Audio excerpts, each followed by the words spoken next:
सिद्धेभ्यः ॐ नमः सिद्धेभ्यः ॐ नमः सिद्धेभ्यः नमो अरहन्ताणं नमो सिद्धाणं नमो आयर्याणं नमो अज्झायाणं नमो लोये सर्वसावणम् मङ्गलं भगवान् वीरो मङ्गलं गौतमो गणे मङ्गलं कुन्दकुन्दार्यो जैनधर्मोऽस्तु मङ्गलम् सर्वमङ्गलमाङ्गल्यं सर्वकल्याणकारकम् प्रधानं सर्वधर्माणां जैनं जयतु शासनम् जैनं जयतु शासनम् परमानन्दसंयुक्तं निर्विकारं निरामयं ध्यानहीनान् पश्यन्ति निजदेहे व्यवस्थितम् अनन्तसुखसम्पन्नं ज्ञानामृतपयोधरम् अनन्तवीर्यसम्पन्नं दर्शनं परमात्मनः निर्विकारं निराबाधं सर्वसङ्गविवर्जितं परमानन्दसम्पन्नं शुद्धचैतन्यलक्षणम् शुद्धचैतन्यलक्षणम् उत्तमा स्वात्मचिन्ता स्यात् मोहचिन्ता च मध्यमा अधमा कामचिन्ता स्यात् परचिन्ता धमा निर्विकल्पसमोत्पन्नम् ज्ञानमेव सुधारसम् विवेकमञ्जलिं कृत्वा तं पिबन्ति तपस्विनः सदानन्दमयं जीवं यो जानाति स पण्डितः स सेवते निजात्मानं परमानन्दकारणम् नलिनाच्च यथा नीरं भिन्नं तिष्ठति सर्वदा सोऽयमात्मा स्वभावेन देहे तिष्ठति निर्मलः द्रव्यकर्ममलैर्मुक्तं भावकर्म विवर्जितम् नो कर्मरहितं सिद्धं निश्चयेन चिदात्मकम्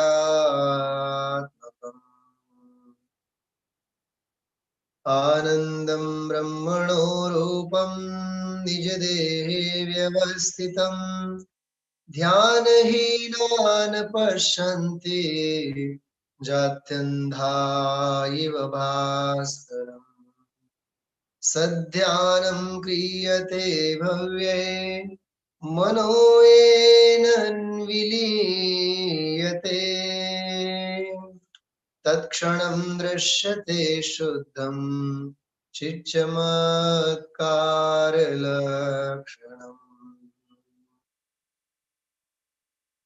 ये ध्यानशीला मुनयः प्रधाना स्ते दुःखहीना नियमात् भवन्ति सम्प्राप्य शीघ्रं परमात्मतत्त्वं व्रजन्ति मोक्षं क्षणमेकमेव व्रजन्ति मोक्षं क्षणमेक एव आनन्दरूपं परमात्मतत्त्वं समस्तसङ्कल्प विकल्पमुक्तम् स्वभावलीना स्वभावलीना निवसन्ति नित्यम् जानाति योगी स्वयमेव तत्त्वम् जानाति योगी स्वयमेव तत्त्वम्। देखिए, आध्यात्मिक भावों से और आत्म साधना की अपूर्व विधि विधान की व्याख्या करने वाला यह अत्यंत वैराग्य प्रेरक और आध्यात्मिक परमानंद स्तोत्र है। चैतन्य स्वरूपी भगवान आत्मा का स्तवन के किस प्रकार से हो सकता है उसे समझाने वाला यह स्तवन है, यह स्तुति है, परमानंद स्तोत्र। 11वें और 12वें श्लोक से संबंधित हम आप लोगों ने चर्चा काफी की है। कल के स्वाध्याय में तो हम आप लोगों ने 1 से 12 श्लोकों की समुच्चय विषय वस्तु अत्यंत संक्षेप में देखी। उसके बाद चौथे श्लोक के आधार से कल थोड़ी सी चर्चा हम आप लोगों ने की। 11वां श्लोक जो इससे पहले आया, जिसमें ये कहा, क्या कहा देखना, ये ध्यान लीना लिखा हुआ है। कल मैंने कहा था आपको ये ध्यानशीला ऐसा होना चाहिए कि जो अपना स्वभाव ही ध्यानमय बनाया है, ध्यान करना ही स्वरूप, ध्यान करना ही स्वरूप में लीन रहना ही जिनका अब स्वभाव बन गया है, प्रकृति बन गई है, वृत्ति बन गई है, ऐसे मुनि भगवंत ते दुःखहीना नियमात् भवन्ति, वे नियम से दुखों से रहित होते हैं। क्योंकि आत्म ध्यान करने वाला दुखों से रहित नहीं होगा तो कौन होगा, एक बात। दूसरी बात, दुखों से यदि नियम से, परमार्थ से, सचमुच में दुखों से यदि मुक्त होना हुए तो आत्म ध्यान के अलावा, स्वरूप ध्यान के अलावा और कोई उपाय है नहीं, ये इसका अर्थ है। उसके बाद संप्राप्य शीघ्रम परमात्म तत्व, अपने परमात्म तत्व को शीघ्र प्राप्त करके क्षण मात्र में ही वे, अल्प समय में ही वे मुक्ति को प्राप्त करते हैं, ये बात लिखी। यहाँ उसी प्रकार की बात छंद साम्य है दोनों में, 11वें और 12वें छंद में। आनंद रूपी परमात्म तत्व को समस्त प्रकार के, सभी प्रकार के संकल्प विकल्पों से मुक्त होकर के जो आत्म साधक जानता है, देखता है और स्वभाव में लीन होता है, स्वभाव में ही अब बसने लगता है, स्वभाव में ही अब वसने लगता है, वह आत्म साधक जीव नियम से, योगी पुरुष अपने आत्म तत्व को प्राप्त कर लेता है। इतनी चर्चा हम आप लोगों ने इससे पहले की चर्चा में बहुत विस्तार से की है, बराबर। मैंने जानबूझ करके थोड़ा सा इसको और दोहराया है आज, बल्कि कल भी अपन ने दोहराया था, आज भी दोहराया है। ये तो जितनी बार दोहराओ उतना अच्छा है। जर्सी गाय होवे अपने पास, सतीश कुमार, जर्सी गाय दिन में समझो 2 बार दूध देती है, और किसी ने कहा तुम पागल हो, जर्सी गाय है 3 बार निकाला करो, 4 बार निकाला करो, तो हम जर्सी गाय से दूध निकालेंगे कि नहीं 4 बार? हाँ, यदि दूध निकलता है तो निकालेंगे ना। समझ में आ रही बात? ऐसे ही ये आनंद की बात है, ये जिनागम, ये तत्व, हाँ, इनका तो जितना दोहन करो उतना कम है। दोहन करना, दोहन करना मतलब दूध निकालना। हाँ, दूध निकालने की प्रक्रिया जितनी बार करें हम उतना कम है। कैसा गजब का है सिद्धांत। हाँ, प्रभु आपने एक ज्ञायक बताया, तेहु लोक में नाथ अनुपम जताया। यही रूप मेरा मुझे आज भाया, महानंद मैंने स्वयं में ही पाया। महानंद क्या कहा? महान आनंद मैंने अपने में पाया। भव भव भटकते बहुत काल बीता, रहा आज तक मोह मदिरा ही पीता। पीरा ढूंढता सुख विषयों के माही, मिली किंतु न में असह्य वेदनाई। मैं भव भव भव भव भटकते भटकते भटकते प्रभु अनंत काल बीत गया। मोह मदिरा का पान करके मैं भ्रमण करता रहा, लेकिन इतना ढूंढा विषय भोगों में सुख, मुझे सुख तो मिला नहीं, लेकिन असह्य वेदना जरूर मिली। करुणता समझ में आई? क्या कहा? विषय भोगों के पीछे मैं इतना दौड़ा इतना दौड़ा इतना दौड़ा कि कहीं मुझे साता मिले, कहीं सुख मिले।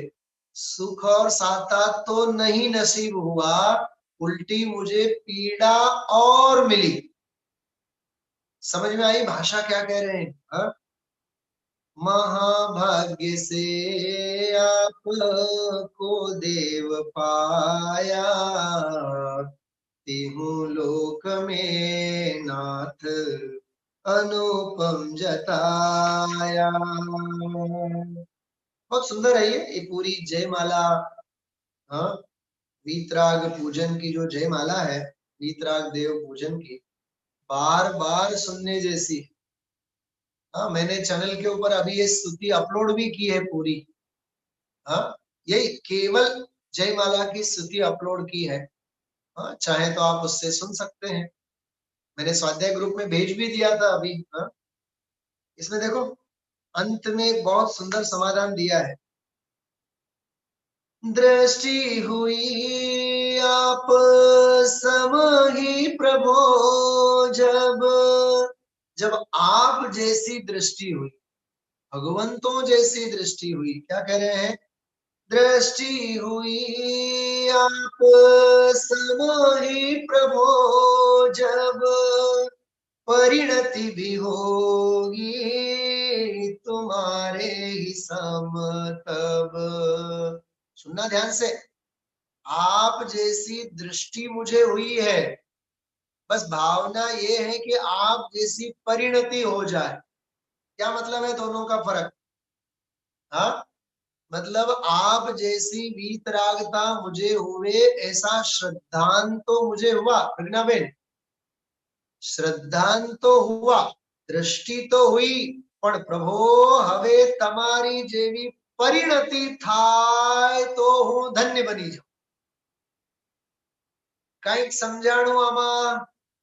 હા, જેટલું ખોદકામ કરો એટલું નીકળશે આમાંથી। दृष्टि तो थता થઈ જાય, પણ પરિણતિ નથી થતી સાહેબ। ઈલાબેન સમજાણો? સાહેબ दृष्टि तो થઈ ગઈ, પણ પરિણતિ થવી જોઈએ। હા, दृष्टि थता થઈ જાય, એમાં સી નવાઈની વાત છે? શૈલીબેન શું સમજાણો? હા, ગુરુદેવશ્રીને સાંભળવો જોઈએ, અમારી દૃષ્ટિ પાકી। સ્વામીજીના પ્રવચનો સાંભળવા જોઈએ, અમારી દૃષ્ટિ પાકી। મંદિરે જવું જોઈએ, અમારી દૃષ્ટિ પાકી। પણ પ્રભુ પરિણતિ, પરિણતિ તો જેવી ને તેવી જ છે। શું સમજાય છે? હા, પરિણતિ તો જેવી ને તેવી, અને અંદરમાં દ્રષ્ટિ તો થતા થઈ ગઈ બહારની, વિશ્વાસમાં તો આવી ગયો, પણ અંદરમાં પરિણમન. હા, પાણી પીધા બાદ તરસ छिपाશે, जल पान કર્યા બાદ तरस छिपासे, प्यास बुझेगी। पानी पिएंगे तो प्यास बुझेगी, विश्वास तो है, दृष्टि तो है, लेकिन पानी पीने के लिए उठते नहीं है। कई बार ऐसा होता है कि नहीं, रात में अपन सो गए और सोने के बाद प्यास लग गई 12, 12:30, 1 बजे, फिर भी उठते नहीं है। प्यास लगी है इसका विश्वास है, लेकिन प्यास का परिणमन नहीं है। अंदर में परिणमन होना चाहिए। केवल श्रद्धा में होने से कुछ नहीं होता है। હું આને ચારિત્ર નથી કહેતો,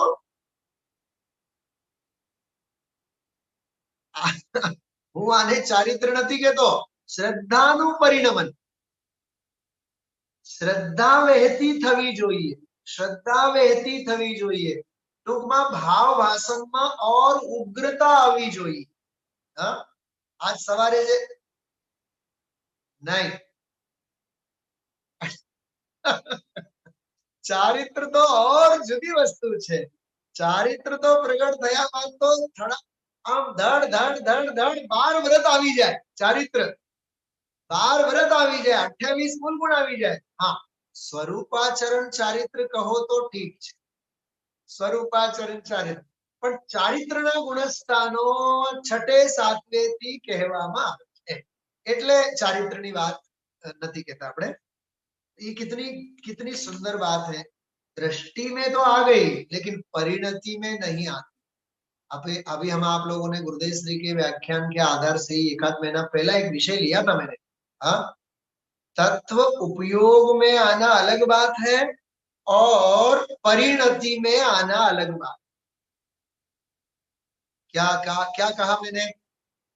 देखो, अभी हम आप लोग घर में सुरक्षित हैं, फिर भी बाहर का जो रोग महामारी का जो प्रसंग है, वो अपने केवल उपयोग का विषय है कि परिणति का विषय है? बताओ। हाँ, हमारे दिलो दिमाग में क्या छाया हुआ है बताओ। हाँ, दिलो दिमाग में वही छाया है 24 घंटा। हाँ, अच्छा, शादी वगैरह अच्छे प्रसंग अपने घर में हो, अपने घर में हो, तो परिणति में वो सारा का सारा प्रसंग होता है, और दूसरों के यहाँ होता है तो वो उपयोग का विषय बनता है, परिणति का विषय नहीं बनता है। परिणति से मतलब अभिप्राय में दृढ़ होकर के परिणति चलना, उसकी धारा बहना चाहिए। हाँ, मराठी में है ना, गुरुकुल में एक स्तुति बोलते थे, बहुत सुंदर। जय तीर्थंकर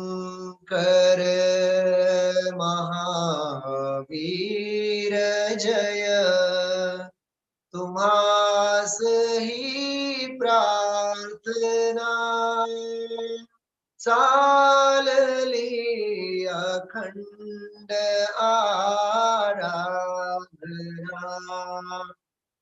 ऐसा गाते थे हम लोग।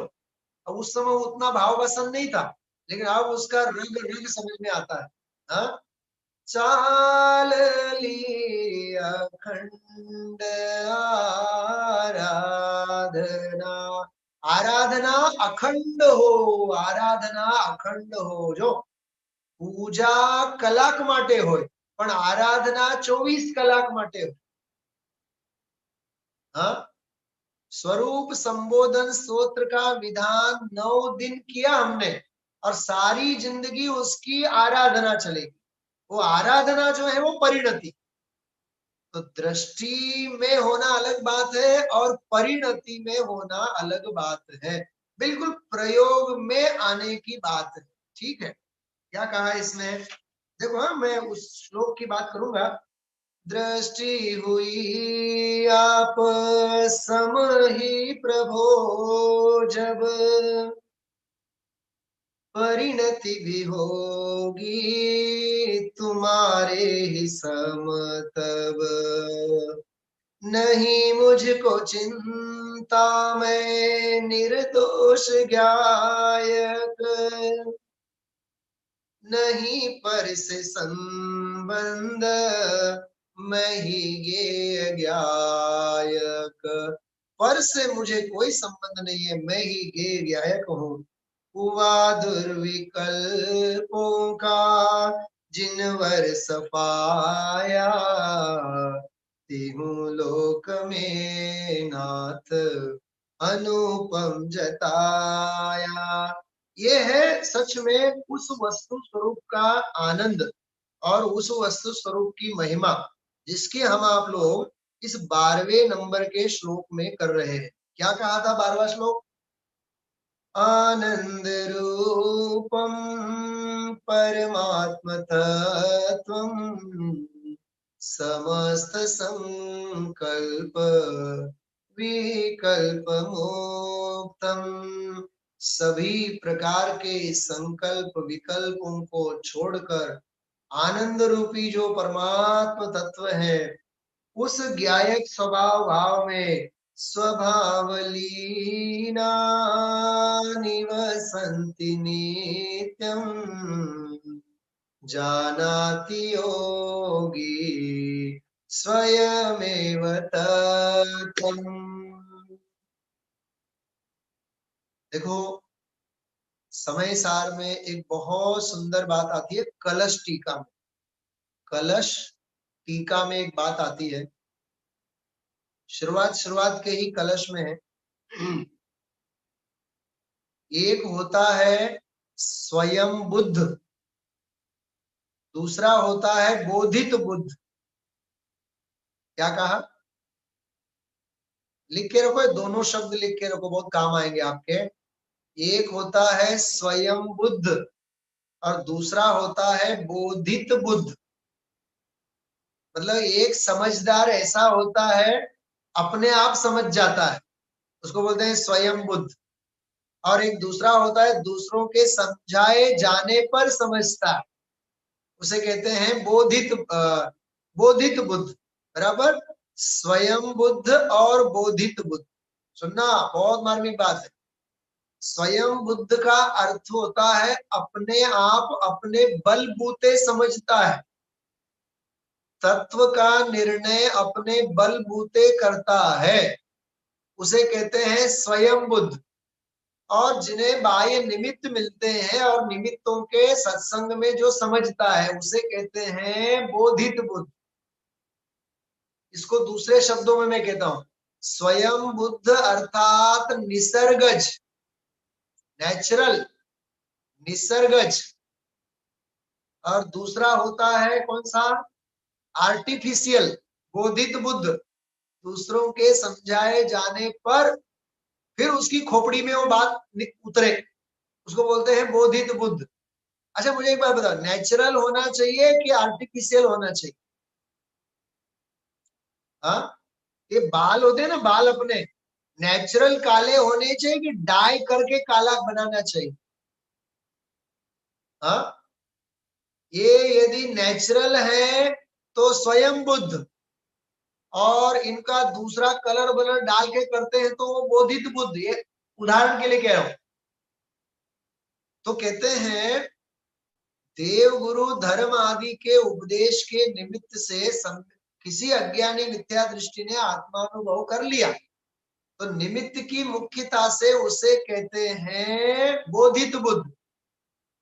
लेकिन हुआ तो है वो स्वयं बुद्ध ही ना। क्या कहा? कार्य तो उपादान से होता है कि नहीं, बताओ? कार्य तो उपादान से ही होता है कि नहीं? तो उपादान से अपने आप जो होता है उसे कहते हैं स्वयं बुद्ध। और बोधित बुद्ध में अन्य के उपदेश आदि की मुख्यता होती है। लेकिन सुनना ध्यान से, धर्म का कार्य होता है, सम्यक्त का कार्य होता है, तो उपादान की अपेक्षा से वही कार्य स्वयं बुद्ध है, और निमित्त की अपेक्षा से वही कार्य बोधित बुद्ध है। क्या कहा? समझ में आ रहा है कि नहीं? देखो, कार्य जब भी होता है, जवाब दो जल्दी जल्दी आप। उपादान से होता है कि निमित्त से होता है? बोलो फटाफट बोलो। उपादान से होता है। अच्छा, उपादान से ही होता है, निमित्त नहीं होता है? मैंने क्या पूछा? उपादान से ही होता है, केवल निमित्त नहीं होता है? होता है ना? निमित्त होता है, लेकिन कार्य तो उपादान से ही होता है। कार्य उपादान से होगा, लेकिन अनुकूलता का आरोप जिसके ऊपर आएगा वह निमित्त भी होगा, होगा, होगा और होगा। तो निमित्त की तरफ से कहेंगे तो उसे कहेंगे अधिगमज अथवा बोधित बुद्ध। क्या कहा? अधिगमज अथवा बोधित बुद्ध। और उपादान की तरफ से जब देखेंगे तो क्या कहेंगे उसको? स्वयं बुद्ध। उसको बोलते हैं निसर्गज। तत्वार्थ सूत्र तन निसर्गादधिगमाद्वा, ये सूत्र है। समझाई छे? पर्यूषण पर्व में रोज रटते हैं अपन तत्वार्थ सूत्र। हाँ, लेकिन सूत्रों के अर्थ को समझे कौन? हाँ, तन निसर्गादधिगमाद्वा, निसर्ग से और अधिगमज से। देखो, इस भव में सुनना, इस भव में गुरुदेव श्री जैसा कोई महापुरुष होवे, हाँ, उदाहरण अपन गुरुदेव श्री का लेते हैं, कोई महापुरुष होवे तो उनको स्वयं बुद्ध ही अपने से ही उनको संकित की प्राप्ति हुई, उनको कोई गुरु थे नहीं। लेकिन इससे पूर्व भव में सीमंदर जैसे तीर्थंकरों का विदेह क्षेत्र में योग मिला था कि नहीं? भावलिंगी संतों का योग मिला था कि नहीं? तो निमित्त जब जब भी कार्य हुआ होगा भव भवांतर में, तो निमित्त तो होगा ही ना। केवल इस भव की अपेक्षा से उसे अपन निसर्गज कहेंगे। लेकिन हर निसर्गज कार्य में कोई ना कोई अधिगमज के रूप में पहले निमित्त तो मिला ही होता है, प्रत्यक्ष अथवा परोक्ष। क्योंकि कार्य के दो साधन होते हैं। कार्य कार्य जब होता है तो दो कारण कहे जाते हैं, अंतरंग कारण उपादान और बहिरंग कारण निमित्त। समझाए छे बात? याद रखो, बद्दू सांगोपांग समझू। कार्य उपादान से ही होता है, नंबर एक। लेकिन जब जब भी कार्य उपादान से होता है तो निमित्त भी होता ही है। कार्य निमित्त से नहीं होता है, लेकिन कार्य जब उपादान से होता है तब निमित्त भी होता है। क्या गजब की बात है। हाँ, कार्य उपादान से ही होता है, लेकिन उस समय निमित्त भी होता है। देखो, ही कहाँ लगा? उपादान में। और भी कहाँ लगा? निमित्त में। क्या कहा? अरे कली कली खिल जानी चाहिए हमारी। हाँ, मरीज ठीक हुआ अपने उपादान से ही, लेकिन मरीज जब अपने उपादान से ही ठीक हुआ तब निमित्त कौन सा था वहां? डॉक्टर निमित्त के रूप में भी था। निमित्त के रूप में डॉक्टर, मरीज का अपना स्वयं का उपादान। बहुत गजब की बात, बहुत गजब की बात। हाँ, स्वयं बुद्ध और बोधित बुद्ध ये कहा जाता है। बहुत सुंदर प्रकरण है, सुंदर प्रकरण है निमित्त और उपादान से संबंधित समझने के लिए। तो सहज मैंने थोड़ा सा याद किया। जानाति योगी स्वयमेव तत्वम, अपने आप तत्व को जान लेता है, लेकिन देव गुरु धर्म आदि का निमित्त उसे मिला होगा, वो अलग बात। यहाँ तो स्वयं बुद्ध की बात याद रखेंगे आप लोग। स्वयं बुद्ध और बोधित बुद्ध, उसके ऊपर मेरे पास एक सप्ताह के लिए विषय चले इतना मटेरियल है, स्वयं बुद्ध और बोधित बुद्ध के लिए। हाँ, स्वाधीन होना हो तो स्वयं बुद्ध हो, पराधीन होकर के दुखी होना हो तो बोधित बुद्ध हो। क्या कहा? हाँ, सर्वं परवशं दुःखं सर्वं स्ववशं सुखम। जितना जो पराधीन है वह दुख है, स्वाधीन है वह सुख है। शू समझाय छे? हाँ, चलो मैं एक उदाहरण देता हूँ। अभी अभी एक उदाहरण देता हूँ। हाँ, समझो कि घर के बुजुर्ग हो, उनको स्मार्टफोन ऑपरेट करना नहीं आता है। स्मार्टफोन ऑपरेट करना नहीं आता है। बार बार अपने पोते को, अपने बेटे को, अपने बहू को देखना, ये सब चला गया, कहाँ गया, कैसे गया, थोड़ा देख के बताना। अब वो 10 बार करके बताए तब भी उसे ध्यान में नहीं आवे। बोलो, ये पराधीनता है कि नहीं? कितना दुखी होना पड़ता है उसमें। और यदि अपने आप को आता होवे तो, सब ऑपरेट करना आता होवे तो, हाँ, उंगलियां सीख जाती हैं, आत्मा नहीं सीखता है। उंगलियां सीख जाती है मोबाइल ऑपरेट करने में, आत्मा नहीं सीखता है। विचार तो करो। हाँ? करत करत अभ्यास ते जड़मति होत सुजान, रसरी आवत जात है शिल पर पड़त निशान। प्रकाश भाई, हाँ, अभ्यास अभ्यास साहेब, अभ्यास सिवाय बीजो कोई हाँ ऑप्शन નથી એનો। Champions do not have excuse। જે ચેમ્પિયન હોય છે એને એક્સક્યુઝ કાંઈ હોતું નથી। No shortcut, success has no shortcut. सफलता के लिए कोई रास्ता, आधा आधा अधूरा रास्ता नहीं होता है, उसके लिए तो राजमार्ग ही होता है। हाँ? परिश्रम, परिश्रम एज पारसमण, परिश्रम एज पारसमण।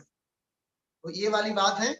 आनंद रूपम परमात्म तत्वम, समस्त संकल्प विकल्प मुक्तम, स्वभावलीना निवसन्ति नित्यम, जानाति योगी, जानाति योगी स्वयमेव तत्वम। ये हो गए 12 श्लोक। अब अपन आगे बढ़ते हैं जल्दी। देखिए 12 श्लोक हो गए, अब 13वां श्लोक। चिदानंदमयं शुद्धं निराकारं निरामयम् अनंत सुख संपन्नम सर्वसंग विवर्जितम। कुछ विशेषण तो पहले भी आए हुए हैं, इसमें भी बड़ी बड़ी अच्छी बात कर रहे हैं। देखिए आप, 13वां श्लोक है, क्या कह रहे हैं इस श्लोक में अपन लोग बात करते हैं। देखिए क्या कहा 13वें श्लोक में। श्री सर्वज्ञ देव ने परमात्मा का स्वरूप कैसा कहा है?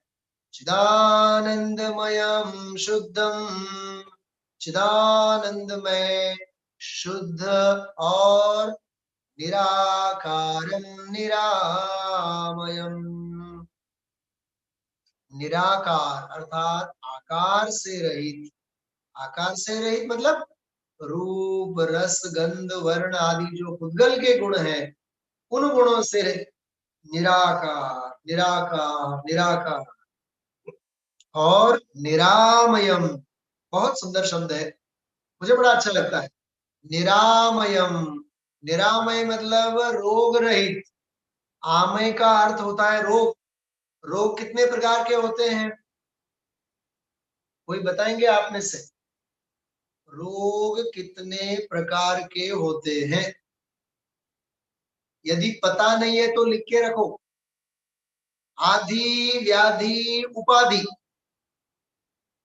ये 3 प्रकार के रोग कहलाते हैं। अथवा शरीर संबंधी 3 प्रकार के रोग कौन से? जन्म जरा और मृत्यु। जन्म जरा और मृत्यु, ये 3। आदि व्याधि उपाधि, इनको भी रोग कहते हैं। और जन्म जरा और मृत्यु, इनको भी रोग कहते हैं। हाँ, सबसे पहले हम आप लोग पूजा में मंत्र बोलते हैं, जन्म जरा मृत्यु विनाशनाय जलम निर्वपामीति स्वाहा। अच्छा, जिस दिन बर्थडे हो उस दिन कैसा दुनिया का पागलपन चलता है। हाँ, जिस दिन बर्थडे हो उस दिन पूजा करने आएंगे। हाँ, और नए नए कपड़े पहन के और बोलेंगे क्या, जन्म जरा मृत्यु विनाशाय जलम निरोपामिति सा। फिर 1000 रुपए का केक भी लाएंगे, 500 लोगों को इकट्ठा भी करेंगे और पार्टी शार्टी करके जन्म दिवस मनाएंगे। तो भगवान के सामने जो बोला था सब झूठ था कि नहीं? हाँ, काहे का जन्म जरा मृत्यु विनाशनाय जलम निरोपामिति सा। बर्थडे की तो कितनी होश होती है हमारी। हाँ, और उसमें भी दिन में 5-50 लोग यदि अपने को विश करते हैं तो ऐसा लगता है कि गार्डन गार्डन बिल्कुल हो जाते हैं। हा हा हा हा हा हा। कैसा पागलपन है, सोचो तो सही आप। एक तरफ तो रोज बोले जन्म जरा मृत्यु विनाशनाय जन्म निरोपामिति सा। सबसे बड़ा रोग जन्म और मरण का रोग है। सबसे बड़ा रोग जन्म और मरण का रोग है। योग सार में कहा है जन्म लेना ये तो कलंक की बात है। हाँ, ये सब रोग कहलाते हैं। तो यहाँ कहते हैं निरामयम, रोग से रहित, बराबर, और अनंत सुख संपन्नम, ऐसा लिखा था ना। तो अनंत सुख से संपन्न और सर्व संग विवर्जितम है आपके पास, सबके पास। सर्व संग विवर्जितम, सभी प्रकार से परिग्रह से रहित। हाँ, अंतरंग बहिरंग परिग्रह से रहित। मैं आपको क्या बताऊं, इसमें जो चौथा वाला विशेषण है ना, कौन सा, सर्वसंग विवर्जितम, ये एक मंत्र भी यदि दिमाग में बैठ जाए ना तो जीवन निहाल हो जाए। हाँ? अंतरंग और बहिरंग परिग्रह से रहित हूं, क्या अर्थ है इसका, थोड़ा सोचना 1-2 मिनट में। हाँ, प्रभु अंतरंग परिग्रह कौन कौन से हैं, चलो इसकी बात करते हैं। सबसे पहला परिग्रह कौन सा है भाई, जैन सिद्धांत प्रवेशिका वांचो, अभ्यास करो। हाँ, સૌથી પહેલો પરિગ્રહ મિથ્યાત્વ, અને ये अंतरंग परिग्रह છે। क्या कहा, अंतरंग परिग्रह में भी सबसे पहला मिथ्यात्व नाम का परिग्रह है। ये सब याद होना चाहिए हमें, लिख के रखो आप लोग। अंतरंग परिग्रह में मिथ्यात्व, फिर क्रोध मान माया लोभ, और फिर 9 कषाय, कितने हो गए, मिथ्यात्व 1, फिर क्रोधमान माया लोभ 4, 1 + 4 5 हो गए, और 9 कषाय, तो 9 + 5 कितने हो गए, 14 हो गए कि नहीं। तो ये 14 अंतरंग के परिग्रह कहलाते हैं। तो बाह्य परिग्रह तो संयोग है, बाह्य परिग्रह तो परद्रव्य है, संयोग है। ये तो अंतरंग परिग्रह है। तो मिथ्यात्व कितना रखने लायक, मूढ़ता कितना रखने लायक, मैं पूछ रहा हूं मैं आपसे। हाँ, 50% रखना चाहिए, 50% छोड़ना चाहिए। हाँ, तो जितनी जो भी शिथिलता है, जितना जो भी असंयम है, जितना जो भी तत्व के विरुद्ध आचरण है, वो सब मिथ्यात्व में चला जाता। मानो मानो मानो, आजे मानो, काले मानो, अनंत काल पछी मानो, मानवू तो પડશે જ। हाँ, जयश्री भाभी શું समझाय છે? हाँ, असंयम शिथिलता, असंयम शिथिलता અને તત્વ વિપરીત જે કાંઈ જે માન્યતા છે બધું મિથ્યાત્વમાં છે। તો મારો પ્રશ્ન છે ભાભી, તમે તો મોટા છો, મને એક જવાબ આપો, મિથ્યાત્વમાંથી કેટલા કાઢી નાખવાનું અને કેટલું રાખવાનું? हाँ, સાહેબ મિથ્યાત્વનો અંશ પણ બુરો છે। બોલો અંતરંગ પરિગ્રહમાં કયું રાખવા જેવું છે?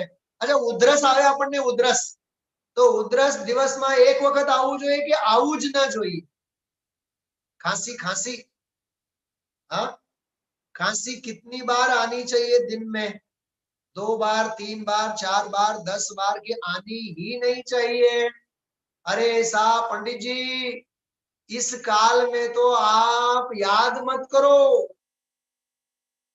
हाँ, एमा वળી ड्राई શું કહેવાય, ड्राई कफ, कफ नहीं, ड्राई ड्राई हाँ, ड्राई होवे तो और मर गए। हाँ, खांसी खांसी, सूखी खांसी। बोलो, राधिका वाला ने समझाय छे कि नहीं? के मुंजारो अनुभव छो? हाँ, अरे ड्राई खांसी होय तो आम थर थर थर थर ध्रुजे। क्यांक मने लागू तो नहीं, क्यांक लागू तो नहीं, क्यांक लागू तो नहीं। हाँ, तो कितना रखने लायक है खांसी, जुकाम? अरे थोड़ी सी छींक आ जाए तो नाश पे नाश, नाश पे नाश, नाश पे नाश। डॉक्टर 3 वखत कहे तो भाई साहब 6 वखत नाश ले।